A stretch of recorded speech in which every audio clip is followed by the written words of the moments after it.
Hello all student, my self engineer S Vinayaka और हमारा एक छोटा सा यूट्यूब पे चैनल है ओपीएल कोटा।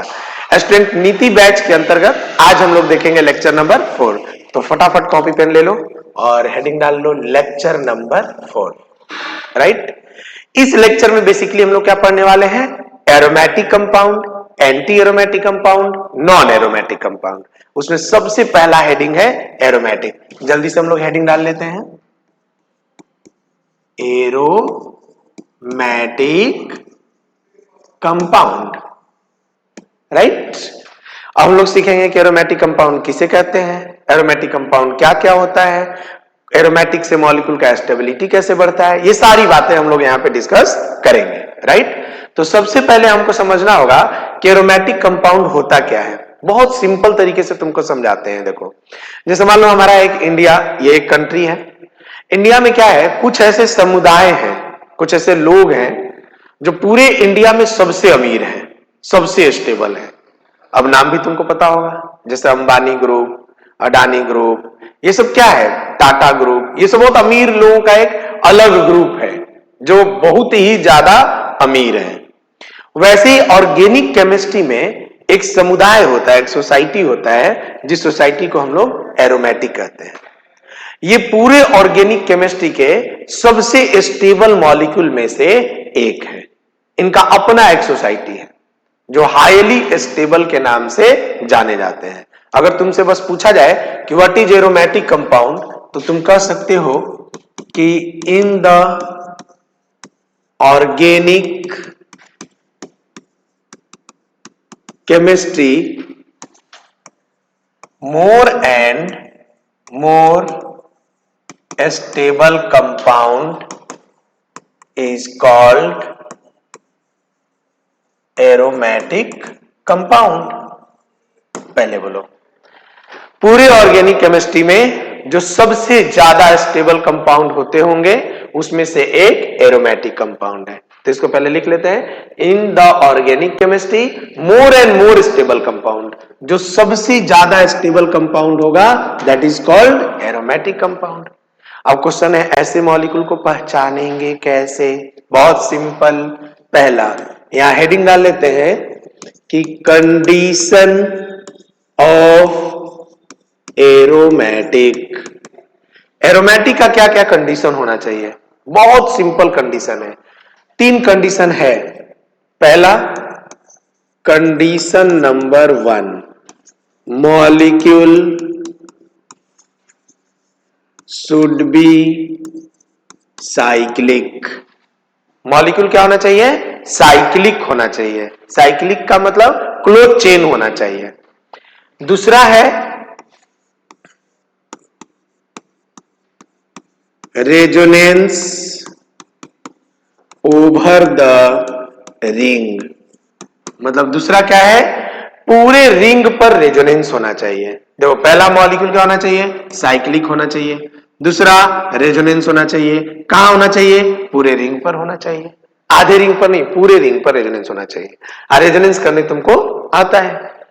तीसरा और सबसे इंपॉर्टेंट क्या है? Follow Huckel's rule. किसको फॉलो करें? हकल्स रूल को फॉलो करें। अब किताब में देखोगे ना, तो हकल्स रूल के बारे में क्या लिखा रहता है कि 4n+2 इलेक्ट्रॉन होना चाहिए, 4n+2 पाई इलेक्ट्रॉन होना चाहिए। लेकिन स्टूडेंट को यह समझ में नहीं आता है कि 4n+2 पाई इलेक्ट्रॉन का मतलब क्या है। हम तुमको समझाते हैं, इससे तुमको इजिली समझ में आ जाएगा। 4n+2 पाई इलेक्ट्रॉन बेसिकली है क्या? तो वो electron, all electron which participate in resonance, मतलब वो सारे इलेक्ट्रॉन जो रेजोनेंस में पार्टिसिपेट करते हैं उसको हम लोग बोलते हैं पाई इलेक्ट्रॉन। अब 4n+2 पाई इलेक्ट्रॉन। अब आते हैं हम लोग बात किस पर करने? n पर। n क्या है? तो n is equal to number of electron. n क्या है? नंबर ऑफ इलेक्ट्रॉन है। तो नंबर ऑफ इलेक्ट्रॉन अगर तुम सोचोगे तो ये क्या हो जाएगा? गलत हो जाएगा। कई बार स्टूडेंट क्या सोचता है, टोटल इलेक्ट्रॉन को यहां भर देता है, और वही गलती हो जाती है। पाई इलेक्ट्रॉन के बारे में बच्चा क्या सोचता है कि सारा पाई बॉन्ड गिन लेंगे हो जाएगा। अभी देखना क्वेश्चन करेंगे, ये वाला पोर्शन गलत हो जाएगा। अगर तुमसे कहा जाना कि 4n+2 का मतलब क्या है, तो तुम ऐसे समझो, मतलब उसके लिए तुमको सीखना होगा एसवी कंसेप्ट। एसवी कंसेप्ट क्या सीखना होगा? देखो, सबसे पहले तुम समझो, तुम्हारे पास या तो 2 इलेक्ट्रॉन होना चाहिए। कितना इलेक्ट्रॉन? 2, एरोमेटिक होने के लिए। या तो 6 इलेक्ट्रॉन होना चाहिए, या तो 10 इलेक्ट्रॉन। अब तुम देखो, या तो 14 इलेक्ट्रॉन, या तो 18 इलेक्ट्रॉन। तुम देख रहे होगे हम बेसिकली यहां कर क्या रहे हैं, 4-4 इलेक्ट्रॉन का एक सीरीज बना ले रहे हैं, 4-4 के गैप पे।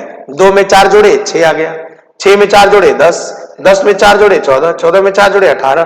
तो 4-4 इलेक्ट्रॉन क्या हो रहा है, जुड़ता चला जा रहा है, राइट। इसी को देखते हुए हकलसुल बना दिया गया, कहा गया कि 4n+2 इलेक्ट्रॉन रहेगा, 4n+2 इलेक्ट्रॉन रहेगा, जहां पर n जो है वो 0, 1, 2, 3 ऐसे डैश डैश रहेगा। अब तुम n बराबर 0 पुट करोगे, ऑटोमेटिक 2 इलेक्ट्रॉन आ जाएगा। n बराबर 1 पुट करोगे, ऑटोमेटिक तुम्हारा 6 इलेक्ट्रॉन आ जाएगा। n बराबर 2 पुट करोगे, ऑटोमेटिक 10 इलेक्ट्रॉन आ जाएगा। तो एक्चुअली n एक इंटीजर नंबर टाइप का है, जिसमें 0 से लेकर के आगे बढ़ेंगे। और ये पाई इलेक्ट्रॉन नहीं होता, वो सारे इलेक्ट्रॉन जो रेजोनेंस करेंगे हम उनको गिनेंगे। इसीलिए यहां पे तुमको दूसरा बात क्या ख्याल रखना है, ध्यान रखना है कि कंजुगेटेड इलेक्ट्रॉन हो। कंजुगेटेड इलेक्ट्रॉन, कंजुगेटेड मतलब वो इलेक्ट्रॉन जो कंजुगेशन में शामिल हो, तुमको सारे इलेक्ट्रॉन देखने हैं। क्लियर? तो एरोमेटिक मॉलिक्यूल किसे कहेंगे, जो हाईली स्टेबल होगा। क्या क्या कंडीशन होगा, पहले मॉलिक्यूल साइक्लिक होना चाहिए, दूसरा रेजोनेंस पूरे रिंग पर होना चाहिए, तीसरा हकल्स रूल को फॉलो करना चाहिए, हकल्स रूल को फॉलो करना चाहिए, हकल्स रूल को फॉलो करना चाहिए। ये तीनों कंडीशन अगर स्टेप वाइज तुम देखोगे, फिर तुमको यहां से कोई दिक्कत नहीं होगा। पहले बोलो, इतना बात समझ में आ गया कि नहीं? अब हम लोग देखते हैं इसका एग्जाम्पल, इसको लिख लेना। अब देखते हैं इसका एग्जाम्पल। एग्जाम्पल नंबर 1 देखो, अब यहां पे एक मॉलिक्यूल बना दिए। अब देखो, बेसिकली हमको पता क्या करना है, स्टेबिलिटी। स्टेबिलिटी के लिए क्या पढ़ना होगा, GOC1। अब देख लो, हमारे पास एक मॉलिक्यूल आ गया, क्वेश्चन पूछ रहा है, बताइए स्टेबल है कि अनस्टेबल। हम इसमें 3 चीज चेक करेंगे, ये साइक्लिक है कि नहीं। तो पहला कंडीशन फॉलो कर गया है, साइक्लिक मतलब क्लोज चेन है। दूसरा इसमें क्या चेक करेंगे, रेजोनेंस पूरे रिंग पर है कि नहीं। तो पूरे रिंग पर रेजोनेंस है। अब तुम कहोगे सर कैसे, लेक्चर 1 देखो, लेक्चर 2 देखो, उसमें रेजोनेंस करना सिखाए हैं। नहीं आता, देख लो यहाँ पे 1, 2, 3, तुम इस पाई बॉन्ड को उठा के यहां रखोगे, तुम खुद बताओ, यहाँ पाई बॉन्ड आ जाएगा, यहाँ प्लस चार्ज, फिर इसको उठा के यहां रखोगे, तुम्हारा पाई बॉन्ड यहां आ जाएगा, प्लस चार्ज यहां, फिर इसको उठा के यहां रखोगे, ऑटोमेटिक देखोगे जहां से चार्ज चला था वहां वापस आ गया। और इस तरीके से हमारा डैश डैश डैश कौन सा बॉन्ड, सब जगह में पार्शियली प्लस, कौन घूम रहा है, पॉजिटिव चार्ज घूम रहा है। तो पूरे रिंग पर हमारा रेजोनेंस है। और बाकी डिटेल में देखना है, लेक्चर 1 लेक्चर 2 पढ़ो, तुमको समझ में आ जाएगा। इसको मिटा देते हैं। चलो अब हम लोग डिस्कस करते हैं यहां पे। तो दूसरा पॉइंट हो गया। तीसरा, टोटल कितना इलेक्ट्रॉन रेजोनेंस कर रहा है। तो तुम खुद देखो यहाँ पे, ये पाई बॉन्ड में कितने इलेक्ट्रॉन होते हैं, 2। यही दोनों इलेक्ट्रॉन रेजोनेंस कर रहा है, तो हम यहाँ क्या लिख देंगे, 2 इलेक्ट्रॉन लिख देंगे। और 2 इलेक्ट्रॉन तुम देख लो हमारे कंडीशन में शामिल है यहाँ पे 2 इलेक्ट्रॉन। दैट मीन्स ये क्या हो गया, 4th नंबर पॉइंट, ये एरोमेटिक हो गया, यानी एरोमेटिक का ये कंडीशन था। अगर मान लो हम क्वेश्चन नंबर 2 लिखें, पूछे बताओ ये एरोमेटिक है कि नहीं। जल्दी से सोचते चलो, ये एरोमेटिक है कि नहीं। तो पहला पॉइंट क्या लेंगे, साइक्लिक है। दूसरा, रेजोनेंस पूरे रिंग पर नहीं है। तो जब दूसरा नहीं हुआ तो इसके आगे का कोई बात करने का मतलब नहीं है। हम सीधे सीधे क्या बोलेंगे यहाँ पे 4th नंबर आकर के कि ये एरोमेटिक नहीं है। वैसे ही तीसरा नंबर, माइनस चार्ज। चौथा नंबर, यहां पे 1 इलेक्ट्रॉन है। 5वां नंबर, तुमको ये सब बताना है कि ये सब एरोमेटिक है कि नहीं। जल्दी से देख लो। चलो शुरू करते हैं। साइक्लिक है कि नहीं? रेजोनेंस पूरे रिंग पर टोटल इलेक्ट्रॉन यहां पे कितना है?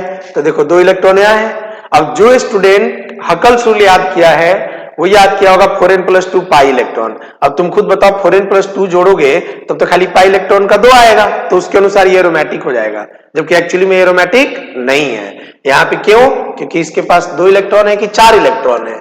4 इलेक्ट्रॉन है। तो हम कह सकते हैं यहां पे कंडीशन चौथे में कि ये एरोमेटिक नहीं है। अच्छा एक काम करना, जिस सीक्वेंस में हम इसको लिख रहे हैं इसी सीक्वेंस में लिखना, क्योंकि एंटी एरोमेटिक अभी बताएंगे तो फिर इसी का जरूरत पड़ेगा, राइट? तो सीरियल वाइज डालना, 1 2 3 4 5, फिर आगे लिखेंगे 6 7, ऐसे बढ़ते जाएंगे, ताकि कौन कौन सा नंबर हमारा एंटी एरोमेटिक है उस पर फोकस करेंगे। अब यहां आ जाओ, पहला पॉइंट साइक्लिक, दूसरा पॉइंट रेजोनेंस पूरे रिंग पर है, तीसरा कितना इलेक्ट्रॉन है? तो 2 पाई इलेक्ट्रॉन का और एक ये, टोटल इलेक्ट्रॉन कितना हो गया? 3 इलेक्ट्रॉन। क्या 3 इलेक्ट्रॉन पे ये एरोमेटिक होगा? नहीं होगा। चलो 5 नंबर पे आ जाओ, पहला साइक्लिक, दूसरा आ जाओ टोटल इलेक्ट्रॉन, 2 यहां 2 यहां, कितना? तो 4 इलेक्ट्रॉन। पहले साइक्लिक है कि नहीं है? रेजोनेंस पूरे रिंग पर है, इलेक्ट्रॉन कितना पार्टिसिपेट कर रहा है? 4 इलेक्ट्रॉन। बताओ क्या एरोमेटिक होगा? नहीं। ये भी एरोमेटिक होगा? नहीं। यहां भी देखो हम लोग लिख लिए हैं, एकदम इसी तरह से तुमको भी लिखते चलना है। 4 यहां पे इलेक्ट्रॉन कितना लिखे हो, इस पे तो बात ही खत्म, इस पे बात ही खत्म। ठीक है, आगे बढ़ जाए 5 के बाद। चलो 6 में अब तुमको क्वेश्चन लिखना है। 5 कार्बन लिख लो, प्लस चार्ज बना लो, 7 कार्बन माइनस चार्ज बना लो, 8 कार्बन फ्री रेडिकल बना लो, 9 कार्बन नाइट्रोजन लिख करके ऐसे बना लो, लोन पेयर आ जाओ, फिर आ जाओ 10,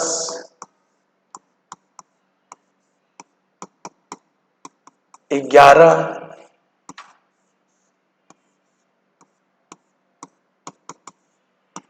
12,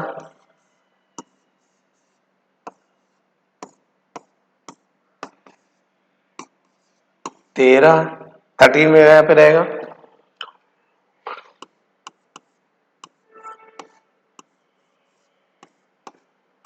इस सब में तुमको बताना है एरोमेटिक है कि नहीं। 14,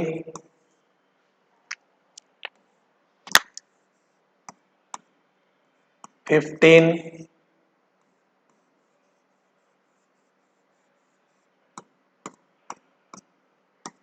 16,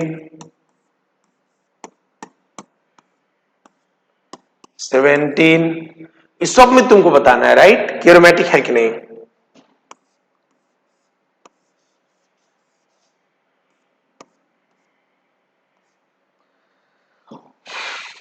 ठीक है, 17 क्वेश्चन। इस 17 क्वेश्चन को तुमको सॉल्व करना है। ये मान के चलो एसवी वर्क रहेगा, एसवी वर्क, इसको आज बनाओगे और जो जो नहीं बनेगा उसको व्हाट्सएप पर आकर के पूछ लोगे, हम तुमको बता देंगे। व्हाट्सएप पे मैसेज करोगे, आ जाएगा 17 क्वेश्चन, तो ट्राई करोगे घर पे, कोई टेंशन। चलो इसमें ये सारे क्वेश्चन तुमको बनाने हैं, इसको हम लोग डिस्कस करेंगे, और डिस्कस जिसको डाउट होगा, जो क्वेश्चन नहीं बनेगा हमसे व्हाट्सएप पे मैसेज करके पूछ लेगा, हम बता देंगे। यहां आ जाओ, ये सारे क्वेश्चन तुमको अच्छे से हम समझा दिए एरोमेटिक के लिए। अब उसके बाद हम ये वाला क्वेश्चन दिए हैं कि इसमें कौन कौन एरोमेटिक है, कौन कौन नहीं है। चलो हम लोग नया टॉपिक शुरू करते हैं इसमें, जिसका नाम होगा anti aromatic. Anti aromatic, unstable. जैसे बता रहे थे कि एरोमेटिक एक ऐसा मुद्दा है जो पूरे मॉलिक्यूल, पूरे ऑर्गेनिक के मॉलिक्यूल में सबसे स्टेबल मॉलिक्यूल को कहा जाता है। वैसे ही एंटी एरोमेटिक पूरे ऑर्गेनिक के वो सोसाइटी है जो सबसे ज्यादा अनस्टेबल के श्रेणी में रहता है। एंटी एरोमेटिक हाईली अनस्टेबल लिख दिए हैं। जैसे कि हम क्या लिख रहे थे अभी थोड़ी देर पहले, ये देखो, aromatic compound more and more stable. Anti मतलब होता ही है इसका उल्टा, एंटी मतलब एरोमेटिक का उल्टा, यानी कि ये क्या हो जाएगा, अनस्टेबल। कहोगे सर कंडीशन क्या है एंटी एरोमेटिक का? बहुत सिंपल कंडीशन है, हेडिंग डाल लो, कंडीशन ऑफ एंटी एरोमेटिक। बहुत सिंपल, जैसे एरोमेटिक का कंडीशन होता है same to same anti aromatic का भी कंडीशन होता है। पहला मॉलिक्यूल साइक्लिक, दूसरा रेजोनेंस ओवर रिंग। अब तुम बताओ ये दोनों कंडीशन एरोमेटिक वाले हैं कि नहीं? ये दोनों कंडीशन एरोमेटिक वाले हैं, एरोमेटिक वाले हैं।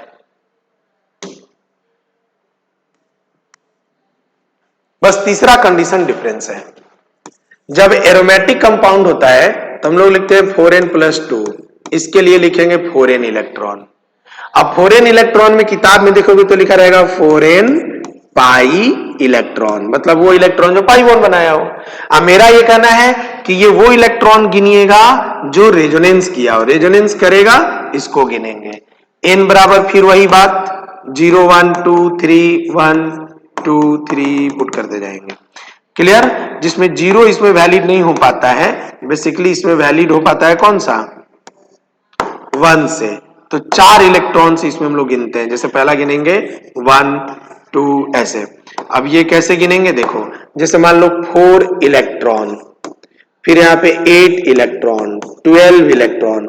0 होने में क्या दिक्कत होगा अभी तुमको बताएंगे ना, वो नॉन एरोमेटिक के केस में जाने लगेगा। तो हम लोग 1 2 3 4 से काउंट शुरू करेंगे। अब देखो एग्जाम्पल के तौर पे, बहुत सिंपल एक एग्जाम्पल ले लिए, माइनस चार्ज, यहां बना दिए पाई बॉन्ड। बताओ मॉलिक्यूल साइक्लिक है कि नहीं? Yes sir.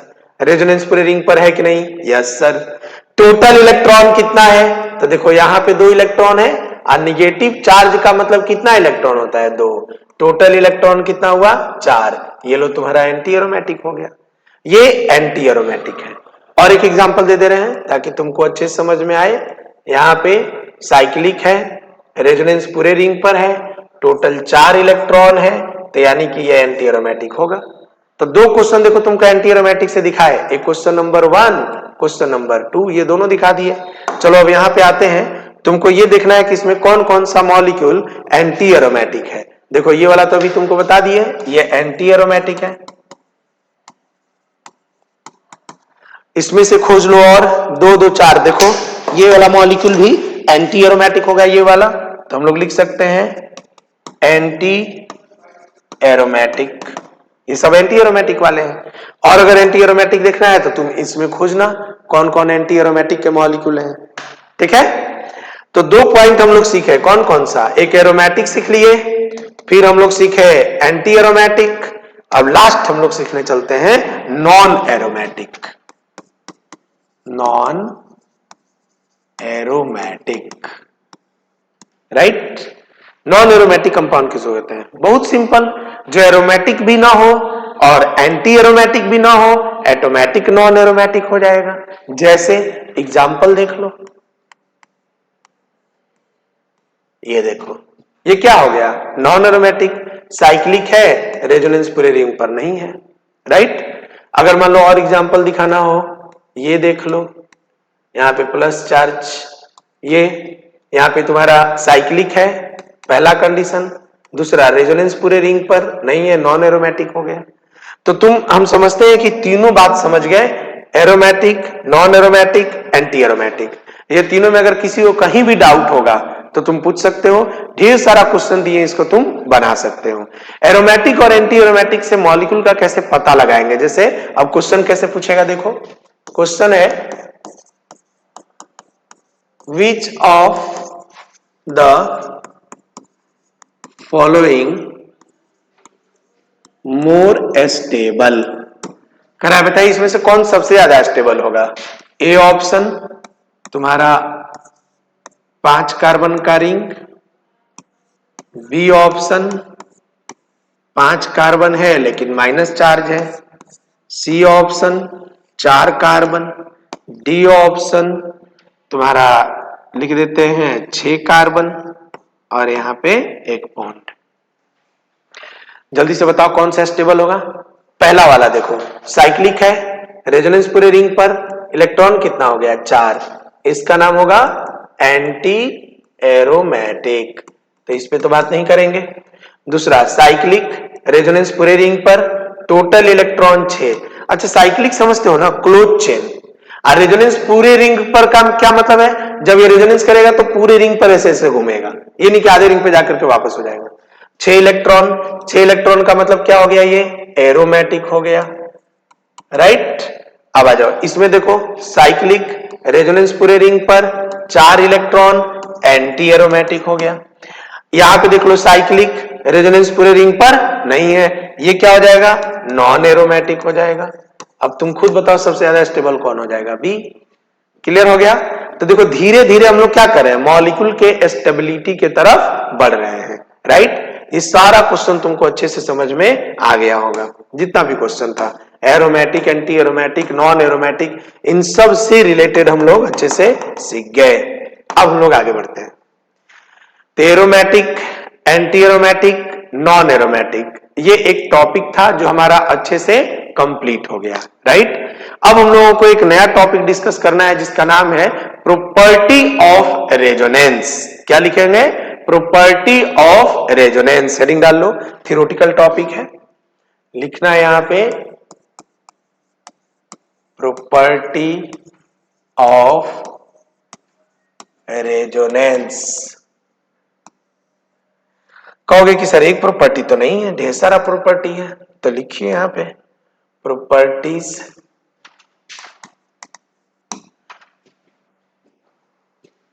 ठीक है, प्रॉपर्टीज ऑफ रेजोनेंस। उसमें सबसे पहला प्रॉपर्टी, सबसे पहला, for resonance, for resonance any charge, positive, negative और लोन पेयर और पाई बॉन्ड और free radical, all are present at align position। मतलब अगर कभी भी रेजोनेंस कराना है तो रेजोनेंस के लिए पहला कंडीशन है कि हर चीज कहां पे हो? अलाइन पोजीशन पर हो। देखो CH2 double bond CH, CH2 plus minus lone pair free radical pi bond. अब जो लाइन हम लिखवा रहे हैं यहां से एग्जाम में डायरेक्ट क्वेश्चन पूछेगा, तो प्लीज इसका एक एक लाइन को तुम लिखते चलना, वीडियो होल्ड करना फिर लिख लेना, वीडियो होल्ड करना फिर लिख लेना। और अभी जब लाइव देख रहे हो तो प्रॉपर पहले पूरा लेक्चर सुन लो ध्यान से, उसके बाद इसका नोट्स बनाने के लिए तुम वीडियो पॉज कर करके अपना नोट्स बना सकते हो। तो चलो बेटा दूसरा पॉइंट पे आ जाओ। ये पहला पॉइंट था कि फॉर रेजोनेंस ये सब अलाइन पोजीशन पे होना चाहिए। दूसरा एक लाइन लिखता है कि for resonance all atom are sp2 hybridized। मतलब जितने भी एटम रेजोनेंस कर रहे हैं वो सब sp2 हाइब्रिडाइज होना चाहिए। हम इस बात को नहीं मानते हैं। हम इसलिए इस बात को नहीं मानते हैं क्योंकि हम तुमको एक एग्जाम्पल दिखाते हैं जहां पे रेजोनेंस होगा लेकिन sp2 हाइब्रिडाइजेशन नहीं होगा। हाँ, रेजोनेंस में पार्टिसिपेट करने के बाद sp2 हो जाएगा। जैसे ये देखो CH2 डबल बॉन्ड CH, इसका हाइब्रिडाइजेशन है sp2, इसका हाइब्रिडाइजेशन है sp2, लेकिन जब यहां पे हम NH2 लिखेंगे तो यहां पे लोन पेयर है। अब तुम बताओ, दो हाइड्रोजन है, एक ये सिग्मा, 3 बॉन्ड हो गया, एक लोन पेयर 4 हो गया, 4 का टोटल हाइब्रिडाइजेशन कितना हो जाएगा? sp3। अब तुम खुद सोचो, इस दोनों का नाम क्या है? विनाइल। विनाइल से लगा क्या होगा? अलाइल। अलाइल पर रेजोनेंस तो होगा लोन पेयर का, लेकिन इसका हाइब्रिडाइजेशन क्या है? sp3 है। हाँ, अगर हम क्या करें, इस लोन पेयर को उठा करके यहां रखें तो बताओ ये बॉन्ड यहां शिफ्ट हो जाएगा, तो हमारा स्ट्रक्चर क्या बनेगा? CH2 पर minus CH double bond NH2 और इस पे कौन सा चार्ज, प्लस चार्ज। अब तुम बताओ, अभी इस नाइट्रोजन का हाइब्रिडाइजेशन निकालो, sp2 है, लेकिन अभी निकालो तो sp3 है। समझ में आ रहा है मेरा बात? तो कह रहा है कि जितने भी एटम पार्टिसिपेट करते हैं रेजोनेंस में, वो सब sp2 हाइब्रिडाइज होना चाहिए। बिल्कुल बात सही है, लेकिन sp2 तब होंगे जब वो रेजोनेंस के दौरान पार्टिसिपेट करेगा। अगर मान लो अभी इसका हाइब्रिडाइजेशन लिखना हो तो क्या लिखोगे, sp3। अभी लिखना हो तो क्या लिखोगे, sp2। क्लियर हो रहा है मेरी बात? क्लियर हो रहा है? चलो, कई बार तो ये भी क्वेश्चन हम देखे हैं कि ऐसे लिख करके बोला बताइए इसका हाइब्रिडाइजेशन क्या होगा, लिख दिया sp2 आंसर होगा। जानते हो क्यों? क्योंकि इसका लोन पेयर रेजोनेंस कर रहा है। तो ये क्वेश्चन अपने आप में एक कंट्राडिक्शन क्वेश्चन है। हम जब चाहे तुमसे गलती करवा लेंगे। हम ये देख करके बोलेंगे हाइब्रिडाइजेशन बताओ, तुम अपना दिमाग लगा के बोल दिए सर ये तो रेजोनेंस कर रहा है तो हाइब्रिडाइजेशन sp2 हो जाएगा। लेकिन sp2 होगा कब, जब ये रेजोनेंस कर चुका होगा। क्लियर? अदरवाइज नॉर्मल अगर बात करें तो ये sp2 है, ये sp2 है, क्या है, sp3 है।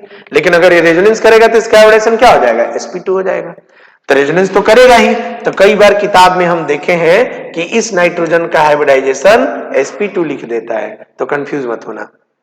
चलो अगला लाइन, ये वाला लाइन तुमको अच्छे समझ में आ गया पूरा? तो पहला लाइन, दूसरा लाइन, चलो तीसरा लाइन। तीसरा लाइन है कि रेजोनेंस जब भी अगर हो रहा है तो रेजोनेंस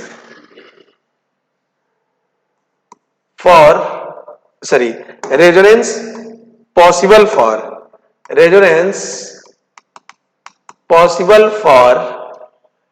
किसके लिए पॉसिबल होगा, तो resonance possible for conjugation system, conjugated system. कहोगे सर कंजुगेशन सिस्टम क्या होता है? देखो, जैसे मान लो हम कहें यहां पे डबल बॉन्ड है, फिर यहां सिंगल, फिर डबल, फिर सिंगल, ऐसे। अगर ऐसे लिखा हो तो रेजोनेंस होगा। देखो, ये दोनों कार्बन का नाम क्या है, विनाइल, फिर इन दोनों कार्बन का नाम विनाइल, अलग अलग देखो तो सब विनाइल होगा। लेकिन इसके लिए ये क्या है, अलाइल है, इसके लिए ये क्या है, अलाइल है। अच्छा एक और बात समझो, double single double single double single, इसी को हम लोग क्या बोलते हैं, हम लोग बोलते हैं कंजुगेशन सिस्टम। क्लियर हो गया? फोर्थ पॉइंट, रेजोनेंस में, इन resonance only electron transfer but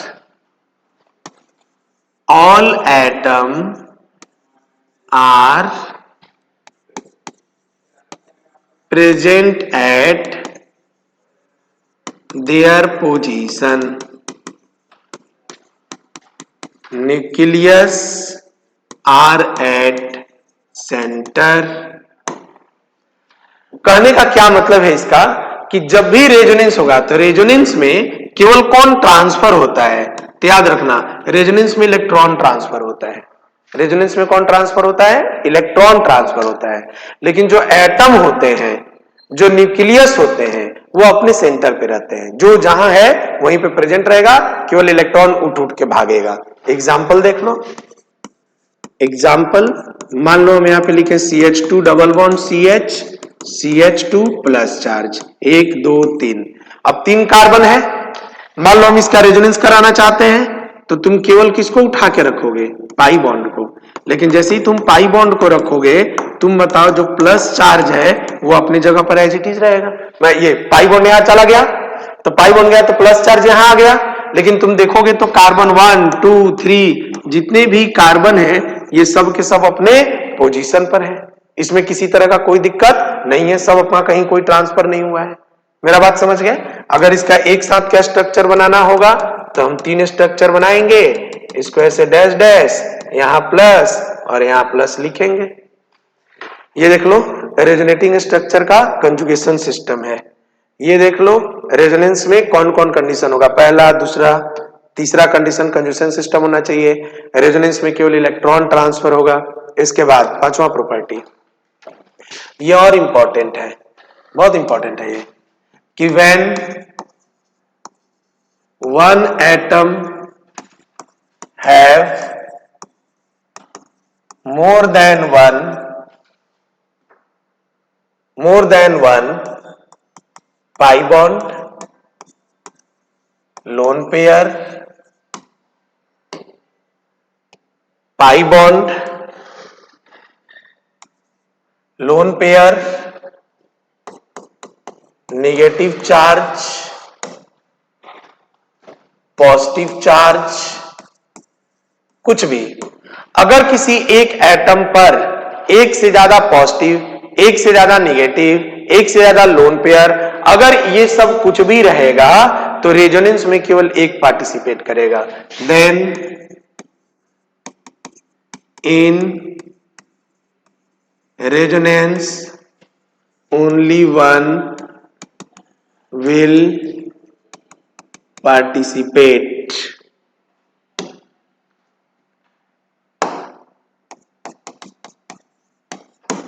only one participate.